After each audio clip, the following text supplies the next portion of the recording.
General en retiro, Juan Miguel Fuentealba, excomandante en jefe del ejército, fue absuelto este lunes, luego de, recordemos, haber sido imputado por el delito de lavado de activos ocurrido entre el 2010 y el 2016. El mismo fallo se aplicó también para su esposa, Anita María Pinochet. La decisión fue tomada de manera unánime.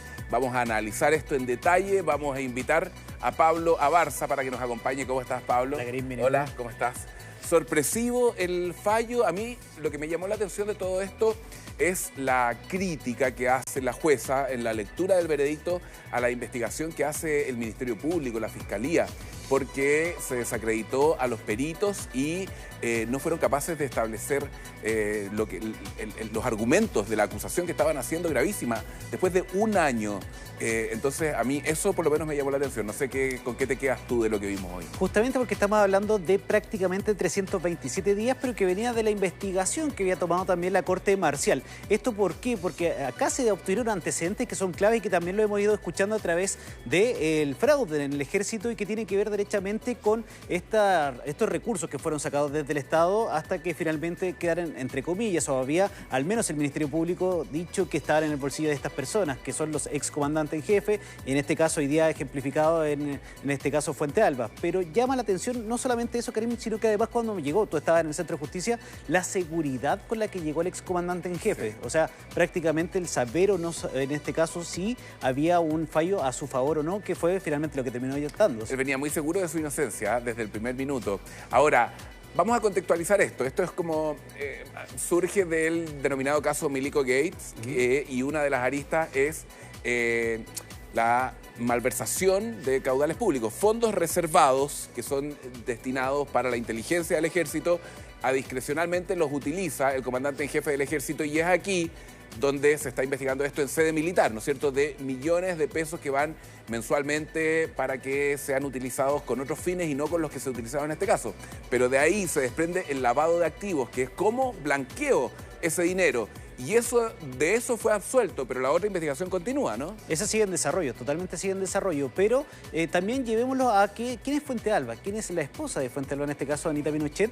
Mira, llama mucho la atención porque acá estamos hablando de alguien que estuvo entre el 2010 y el 2014 como en este caso comandante en jefe del ejército, y cuáles eran los estilos de vida de estas personas. Acá llamó mucho la atención, se le llamó el príncipe, el rey de los anillos, también una persona que hacía estos viajes de lujos, una vida de lujo, y obviamente en este caso a través de recursos del ejército. Mira, solamente vamos a mencionar tres. ¿Por qué estas tres que son las principales y que también fueron expuestas durante este caso, este juicio en contra de Fuentealba? Se le llamó en este caso el rey de los anillos. ¿Por qué? Por la cantidad de vehículos. De hecho, tú lo consultaste, vehículos de marca Audi, por eso estos círculos obviamente eran denominados los anillos, y por eso que incluso se llegó a hablar hasta de 15 vehículos. Bueno, al menos en la investigación hablaba de 5 vehículos Audi, en este caso último modelo, cerca de 60 millones de pesos, algo que si lo llevamos al periodo de que él estuvo como comandante en jefe, él ganó 155 millones de pesos. Pero ¿qué hubo durante ese tiempo?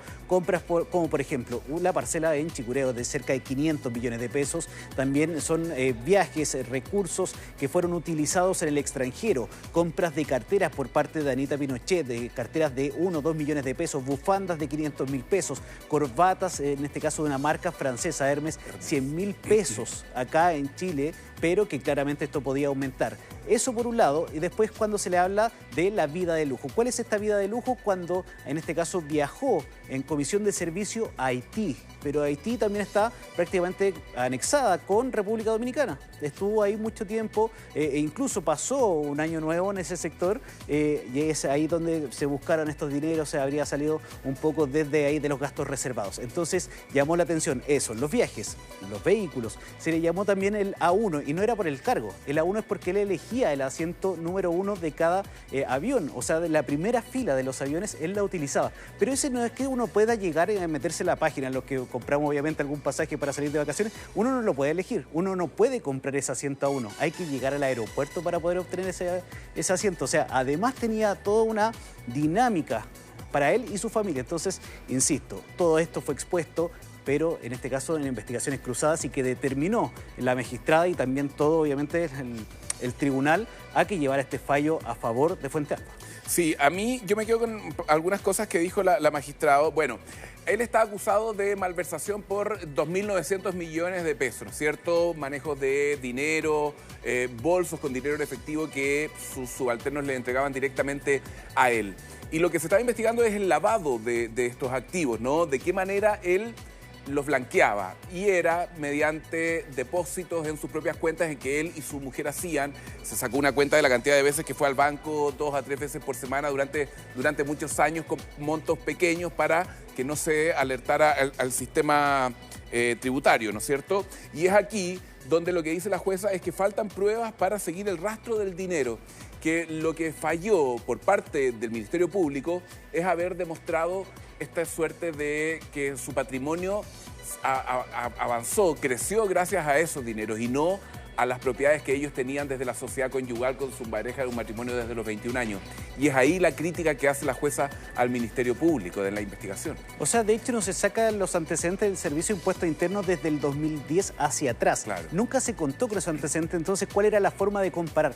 ¿Cuánto dinero ingresó a sus arcas y también al de su esposa? O sea, ahí ya no contaban con ese requerimiento y obviamente se quedan con esto de los cerca de 155 millones de pesos que habría ganado durante el tiempo que fue comandante en jefe, y no los 700 y tantos que gastó, por ejemplo, en propiedades, también otro resto que sería 200 y tantos millones de pesos en vehículos, que eran estos Audis que mencionaba, y que de hecho al momento que le consultaste, que dice que él iba renovando, que iba dejando estos autos en prenda, bueno, o en este caso en parte de pago. Bueno, ahí es claramente donde no hay mayores antecedentes del 2010 hacia atrás. Algo que es clave porque, insisto, o sea, estamos hablando de que se está buscando en este caso este dinero que llama mucho la atención, de que había muchos gastos, pero no concordaban obviamente con las ganancias, pero de ahí para atrás no hay ningún antecedente. Sí, eso es lo que extraño, ¿eh? Los peritos que presentó el Ministerio Público fueron desacreditados, faltaron pruebas para seguir el rastro del dinero, dice la jueza, faltaron diligencias para poder acreditar el lavado de activos. Por ejemplo, cómo fue evolucionando el patrimonio de los imputados. Falta de acreditación, deficiencia en la acusación, se desacredita y el tribunal dice solo pudo alcanzar una mera sospecha. No se lograron hacer la convicción de estos delitos. Así que ahí está esta dura derrota también para el Ministerio Público, luego de un juicio larguísimo de más de un año. Prácticamente estamos hablando de 327 días para ser exacto. Ahora que viene, me imagino van a pedir la nulidad de este juicio, ¿no? Al menos lo que dijo el fiscal, se va a pedir la nulidad, que esto sería a principios de agosto. En agosto podrían recién, pasando un par de días, de 2 a 7 días, ahí recién pedir esta nulidad de este juicio, pero claramente es algo que va a buscar el Ministerio Público por una derrota que estuvo pidiendo 15 años de cárcel para el excomandante en jefe y 10 años para su esposa. De eso pasó a no tener ningún tipo de condena, derechamente, bueno, ellos no estaban en prisión preventiva ni nada, pero ninguna medida cautelar tampoco, o sea, ellos quedan prácticamente libres de toda culpa. Sí, están absueltos completamente. Ahora, se va a leer la sentencia el día 5 de agosto, pero quiero insistir en que esto no quita que todos esos movimientos de dinero no hayan ocurrido, digamos. Lo que pasa es que no se pudo acreditar. No se pudo acreditar en este juicio, pero todavía puede ser en este caso la Corte Marcial. Ahí sí, obviamente hay mayores antecedentes, hay mayores causas. Recordemos que también estuvo la ministra Romy Rutherford, que estuvo mucho tiempo investigando esto, todo el fraude en el ejército, donde cayeron varios, en este caso al menos, que fueron puestos frente a la justicia. Y es ahí donde ahora se está buscando saber cuáles son los montos que se ganaron, o al menos que se gastaron ahí. Y es donde ahí aparecen estos lujos, estos vehículos en las casas y también todo lo que tiene que ver con todo este mundo de ostentación, porque eso también lo llamaba mucho la atención al interior del ejército. Sí, sin duda una vida de lujo, que lo que se cuestionaba es que fuera pagada con los gastos reservados del ejército. Fíjate que el aumento patrimonial de 834 millones a 1.377 millones del 2010 al 2014. Gastos por 7.300 millones de pesos en el mismo periodo, con ingresos de 150 millones de pesos. Entonces lo que faltó acreditar ahí es que esos gastos no hayan sido producto del patrimonio que ellos venían construyendo desde que tienen la sociedad conyugal, desde los 21 años. Y es ahí donde se cayó fuertemente el Ministerio Público en esta investigación. Pablo, te quiero pedir que te quedes junto a nosotros. Quiero sumar a la conversación a José Antonio Villalobos, ex fiscal, para analizar un poco esto. ¿Cómo está, José Antonio? Buenas tardes. Esta dura derrota, ¿no? ¿Cómo lo interpreta usted? ¿Cómo interpreta usted lo que escuchamos hoy en el tribunal? Hola, Karim, buenas tardes. Gusto saludarlo. Bueno, tal como dice usted, es una dura derrota, diría yo, al Ministerio Público como institución, ¿no? Porque efectivamente que aparezca una acusación de tal envergadura, donde tú estás solicitando 15 años de privación de libertad y el tribunal de forma unánime rechace finalmente esta acusación y critique a su vez la rigurosidad de la investigación y de los antecedentes que se recabaron durante la misma, criticando también a su vez a la Policía de Investigaciones de Chile, a los peritos y a la dirección de la investigación. Evidentemente que es una derrota, creo yo, muy dura para el Ministerio Público, porque uno esperaría que a tantos años ya del inicio de la reforma procesal penal se haya aprendido mucho de las malas experiencias investigativas y que esto no ocurriera en definitiva con una investigación que tenía bastantes indicios de comisión de delito, por decirlo así, ¿no? Efectivamente uno podría desde afuera visualizar que había muchos indicios que necesitaban ser acotados, ¿cierto? Investigados, evidentemente sí, con una rigurosidad y una acuciosidad, y esto no resultó así. ¿Sí? Sí, que una cosa es que exista la sospecha de la comisión del delito y otra es que el Ministerio Público tenga las pruebas para acreditar que esto ocurrió. Y es ahí donde la jueza dice que el tribunal solamente sospecha, pero no tiene la convicción, y por eso es que lo absuelven de manera unánime. Claro, efectivamente, como te decía, uno podría haber visualizado ciertos indicios de comisión de delito, lo que dices tú y lo que dice el tribunal, algún tipo de sospecha. Probablemente esto pudo haber ocurrido, pero nadie me lo demostró en el juicio, que es la instancia donde uno tiene que acreditar, más allá de cualquier duda razonable, la ocurrencia de esos hechos. Por lo tanto, el que hayan existido operaciones, por ejemplo, de tipo sospechoso, o que hoy día uno pudiera cuestionar en cuanto a una supuesta imputación de ambos acusados, hoy día no tiene ninguna validez, porque en definitiva el tribunal, a través de una sentencia absolutoria, ha derribado toda la tesis del Ministerio Público. Hay que esperar de todas maneras cuál va a ser el desarrollo del fallo que va a dictar el tribunal, donde se podrá analizar eventualmente una posibilidad de nulidad del mismo. Ahora, en la experiencia, cuando 3 jueces del tribunal de forma unánime han adquirido esta convicción, que hay a lo menos dudas, ¿cierto? Y dice solamente sospecha, pone en cuestionamiento la investigación y además la calidad de los peritos que intervienen en un delito donde tú requieres efectivamente que haya conocimientos científicos afianzados respecto de la ocurrencia de los hechos. O sea, cuando tú invocas una imputación de un lavado de activos, requieres acreditarla a lo menos con un peritaje de tal calidad que adquiera el tribunal una convicción que esto ha ocurrido, no meras operaciones sospechosas, ¿cierto? O que parezcan extrañas en una persona, sino que efectivamente hacer una ponderación de cuáles son los ingresos, los egresos, cuáles son las conductas que provienen del lavado de activos, y evidentemente el delito base que tampoco fue acreditado. Entonces no hubo vinculación ni con el delito base ni efectivamente en la constatación del lavado de activos. Por lo tanto, esto yo creo que puede fortalecer finalmente el fallo, que 3 jueces de forma unánime hayan decidido absolver a los acusados. Evidentemente que pone cuesta arriba cualquier tipo de recurso de nulidad que se pueda implementar, sin perjuicio que evidentemente hay que esperar el análisis del fallo, el desarrollo del mismo y la valoración que hacen de los medios probatorios. El 5 de agosto. Abogado, consulta, porque acá se generaron 2 investigaciones paralelas, una de ellas en este caso a través de la Corte Marcial, otra una Corte, la que finalmente llevamos todos los ciudadanos, no en este caso militares ni uniformados. Pero acá al menos la magistrada, que al momento de la lectura puso un punto que llamó la atención de muchos quizás, y que tiene que ver con que hubo algún tipo de interferencia, en este caso en ambas investigaciones, y que esto obviamente podría haber generado una especie de zancadilla, si lo decimos en buen chileno. ¿Por qué se puede generar esto? Porque en este caso lo que ella apuntaba es que uno de los funcionarios de la PDI que realizó este informe también había trabajado con la ministra Rutherford. Entonces, ¿qué tan grave puede ser esto y también cuán complejo puede ser esto? Mira, yo no veo obstáculo en que un funcionario o algún perito haya trabajado en una investigación que está a cargo de una ministra y bajo la justicia militar. El problema es que estando la investigación en el Ministerio Público a cargo de un fiscal del Ministerio Público, requiere que él dirija la investigación de manera tal que no se produzca ningún inconveniente ni ninguna deficiencia en el peritaje que va a elaborar. Por lo tanto, si hay una suerte de conocimiento previo del perito en una investigación que se siga ante la justicia militar, bueno, tiene que adoptar las medidas quien dirige la investigación para que no se produzca ningún inconveniente de esta naturaleza y que la pericia sea lo más profesionalmente posible, ¿cierto?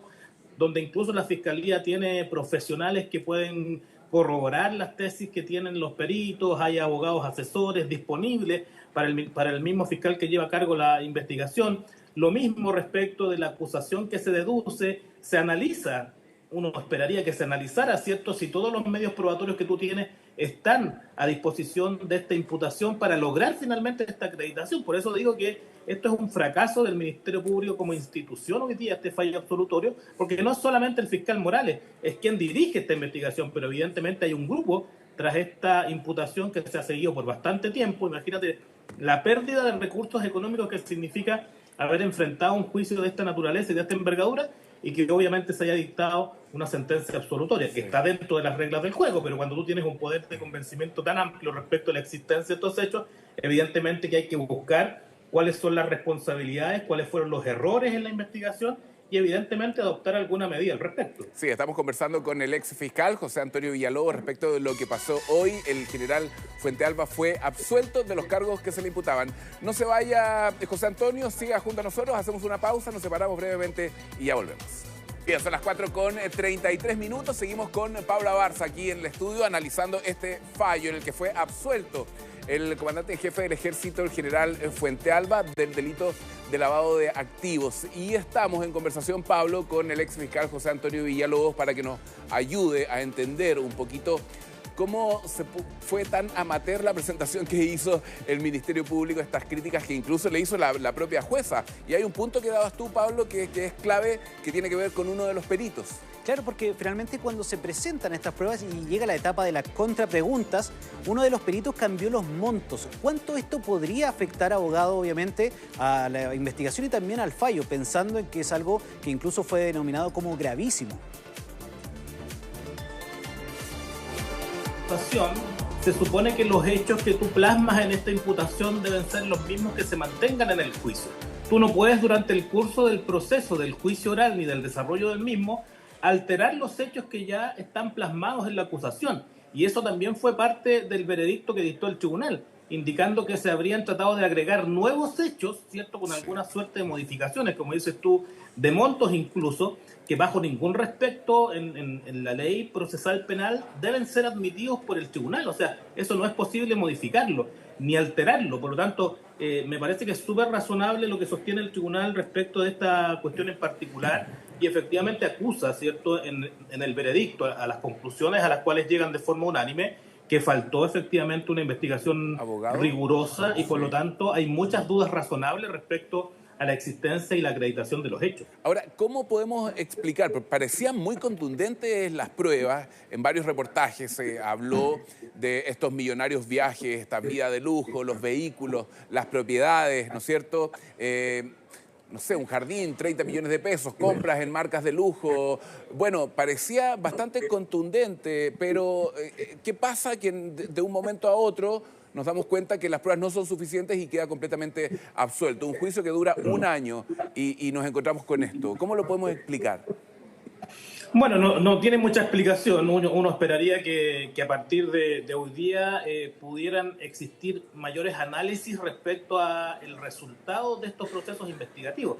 Saber quién falló, de qué forma falló, para que esto no vuelva a ocurrir, porque efectivamente hay muchos recursos involucrados en una investigación de esta naturaleza. Entonces, cuando tú no haces ese análisis, cuando, entre comillas, no pasa nada, cuando un fiscal pierde un caso de esta envergadura, bueno, vamos a seguir en la misma línea, no va a pasar nada, no van a haber sanciones, no van a haber responsabilidades, no van a existir malas evaluaciones, probablemente van a existir siempre las mismas buenas evaluaciones. Entonces ahí tú tienes un problema, cuando no te haces cargo de estas derrotas de manera profesional, evidentemente que vamos a seguir en esa misma línea negativa. Ahora, es importante lo que usted dice porque aquí lo que hace al llegar a la comandancia de jefe del ejército, el general Fuentealba, el 2010, es seguir con una práctica que venían haciendo sus antecesores.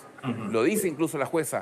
Estos fondos reservados que no se rinden a nadie y que discrecionalmente se utilizan como se estime conveniente. Lo que incluso dice la jueza, me parece raro que todos los meses en inteligencia se gaste el mismo monto, o sea, 6 millones de pesos mensuales que iban directamente a parar a manos del comandante en jefe del ejército y que según lo que él dice se gastaban en inteligencia. Entonces, ¿cómo todos los meses se va a gastar el mismo monto para la inteligencia, no?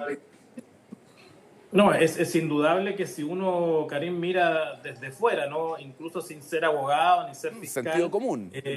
Todos estos indicios que tú relatas y que ya vienen probablemente de una investigación previa, donde se estaba acreditando una malversación de fondos, lo lógico sería que esa investigación previa fuera corroborada con esta investigación ante el Ministerio Público, porque es una nueva investigación en una arista distinta que tiene que ver efectivamente con este delito de lavado de activos.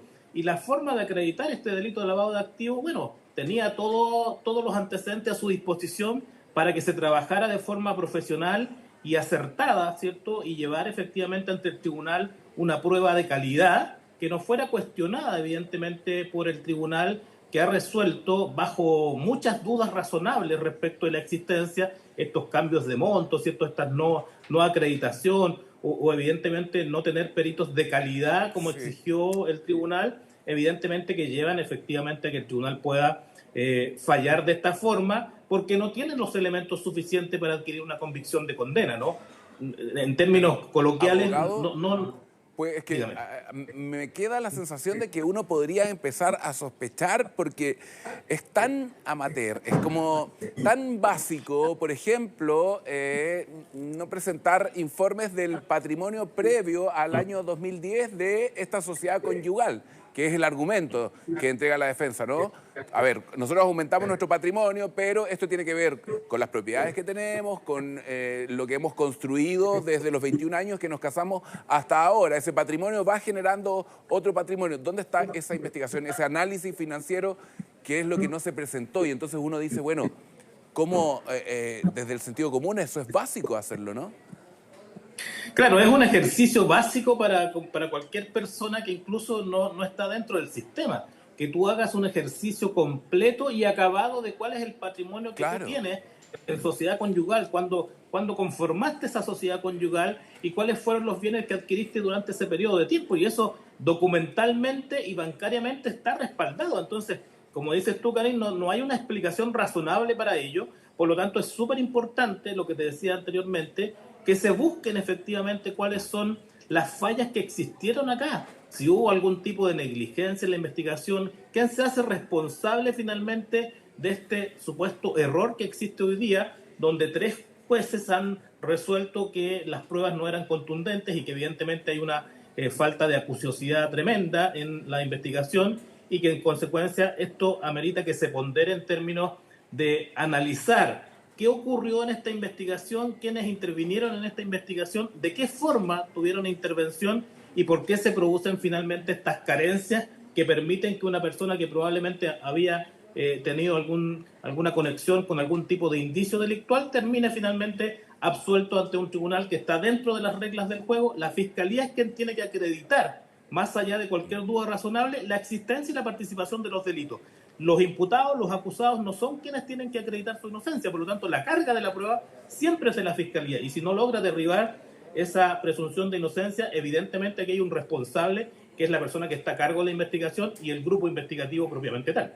Queremos, aprovechando las imágenes, bueno, ahora que están en el interior del tribunal, pero en un principio cuando estaban afuera, y de hecho tú fuiste uno de los que los recibió, fue bastante confrontacional, en este caso el excomandante, de hecho ahí en esas imágenes, llama mucho la atención en este caso porque él apuntó al fiscal Morales a la entrada y a la salida del tribunal, también apuntó a la fiscalía. ¿Qué podría pasar, abogado? Por ejemplo, ¿él se podría querellar en contra de alguien, en este caso, contra el Estado, contra los peritos que estuvieron ahí? Interesante punto ese, ¿eh? Porque él lo acusa directamente al fiscal de Morales de haber influido en la opinión pública. Él da entrevistas a la prensa, se le llama de esta manera, se mencionan los viajes y todo esto, pero a la hora de presentar las pruebas en la investigación quedó claro que no lo consiguió. Claro, y esto no ocurre solamente en este caso, Karina. Hay muchos casos en los cuales básicamente hay lo que uno denomina una litigación por prensa, ¿no? Bueno, el caso de Katy Barriga también, ¿no?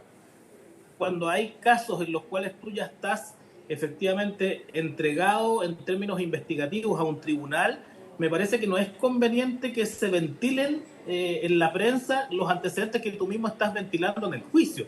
Eso me parece que es un error también, y creo que a eso apunta también el acusado cuando refiere que hay entrevistas incluso durante el curso del procedimiento, durante el curso del juicio oral. Me parece que previamente no habría ningún inconveniente en que esto se hiciera, pero cuando tú ya estás en el juicio, es poco conveniente que se hagan o que participes de reportajes como fiscal a cargo de la investigación, ventilando antecedentes que están siendo ventilados y entregados abogado, sí, él incluso dice, me humillaron y compararon mis movimientos con los de narcotraficantes, porque en algún minuto se plantea, y lo plantea el fiscal a cargo de la investigación, la cantidad de veces que él y su mujer fueron al banco a hacer depósitos. Y es ahí donde él dice que se sintió completamente humillado y que sus movimientos fueron comparados con los de narcotraficantes. Sumando la maleta también, el maletín. Sumando el maletín de dinero y toda esa información que sale desde el Ministerio Público. Sí, claro, y efectivamente yo no sé si eso se corroboró en términos de las concurrencias de ellos al banco, pero fue una información que salió efectivamente y que él desmiente, ¿no? Por lo tanto, aquí me parece que quedaron muchos cabos sueltos, no fue seguramente una investigación acuciosa como lo ha resuelto el tribunal, y hubo falencias, y estas falencias finalmente han llegado a determinar que estemos frente a un fallo absolutorio que evidentemente uno no entiende mucho desde la mirada de fuera, ¿no? Tú dices, oye, todas estas actuaciones que a lo menos eran sospechosas, como dice el tribunal, aquí quedaron en mera sospecha, queda sin resolución condenatoria porque hubo una deficiente investigación. Por lo tanto, yo como te digo, esperaría que se exigieran finalmente análisis luego del fallo para saber cuáles fueron las responsabilidades que pudieron existir en esta negativa investigación, sin perjuicio de lo que pueda resolver posteriormente también la Corte de Apelaciones en un recurso de nulidad.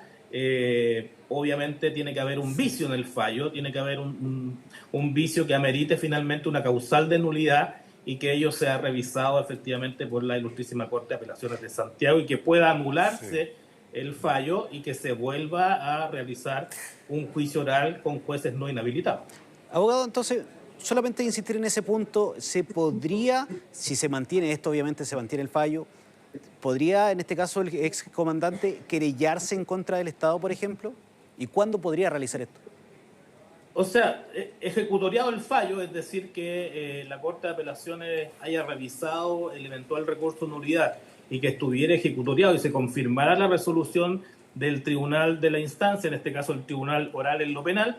Primero está el tema de las costas judiciales, ¿no? Si el Ministerio Público es condenado en costa, como probablemente lo va a hacer porque efectivamente fue derrotado en forma absoluta y total, evidentemente que pueden tener que pagar los costos del juicio, que son los honorarios del abogado y evidentemente todas las costas procesales y de peritajes eventuales que pudo realizar la defensa. Y posteriormente, claro, él podrá analizar eventualmente algún tipo de responsabilidad del Estado bajo la titularidad de la persecución penal que sufrió de manera injusta eventualmente al ser declarado inocente de estos cargos, pero evidentemente eso viene con posterioridad al análisis del fallo y una vez que quede ejecutoriado. Mira, incluso lo decían los hijos, le quitaron 3 años de vida a mis padres con todo esto.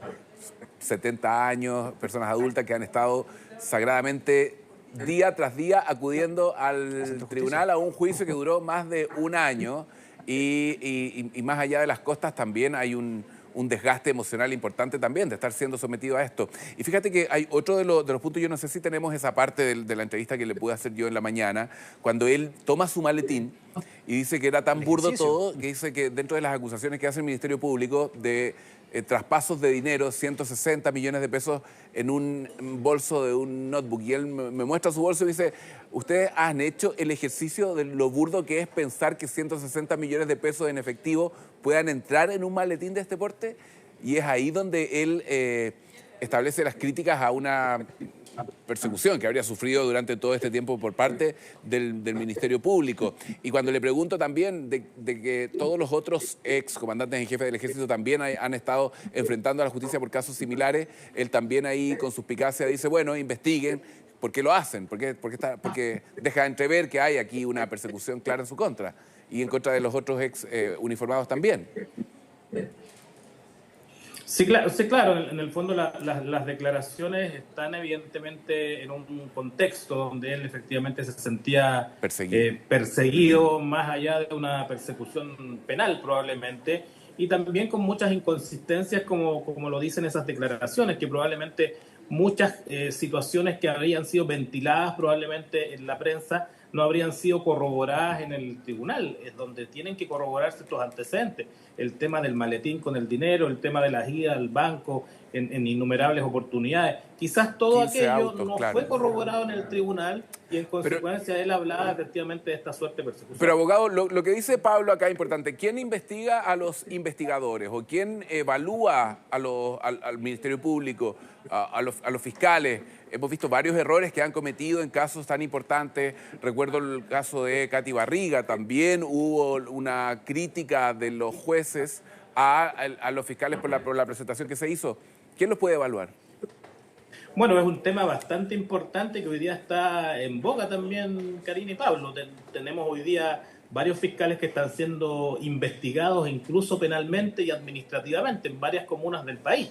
Por lo tanto, es un tema súper importante que yo creo que adquiere hoy día mayor relevancia con estos fracasos que hay en el Ministerio Público, porque no existe hoy día una fiscalización o un control interno efectivo respecto de las actuaciones de los fiscales en las investigaciones. Evidentemente que hay un fiscal regional que a través de sus abogados asesores debe revisar las investigaciones que se llevan a cabo y las formas de término también, pero yo creo que hoy día no existe una ponderación ni una evaluación efectiva del trabajo que se hace, saber por qué se produce una derrota de esta envergadura, buscar las causas de aquello para mejorarlas, y en el fondo uno tiene que también analizarlo desde esa perspectiva. Y lo otro efectivamente es un tema de las evaluaciones que hay que sincerarlas de una vez por todas. En el fondo no es posible que todos tengan nota 7 porque eso no se da en la realidad. Entonces cuando tú tienes un fracaso, bueno, tendrá que ser evaluado de una forma más efectiva y más realista y sacarnos un poco esta evaluación de que todos son perfectos porque no lo son.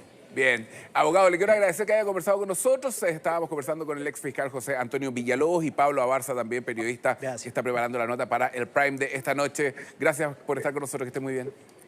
Que esté muy bien, chao, hasta luego.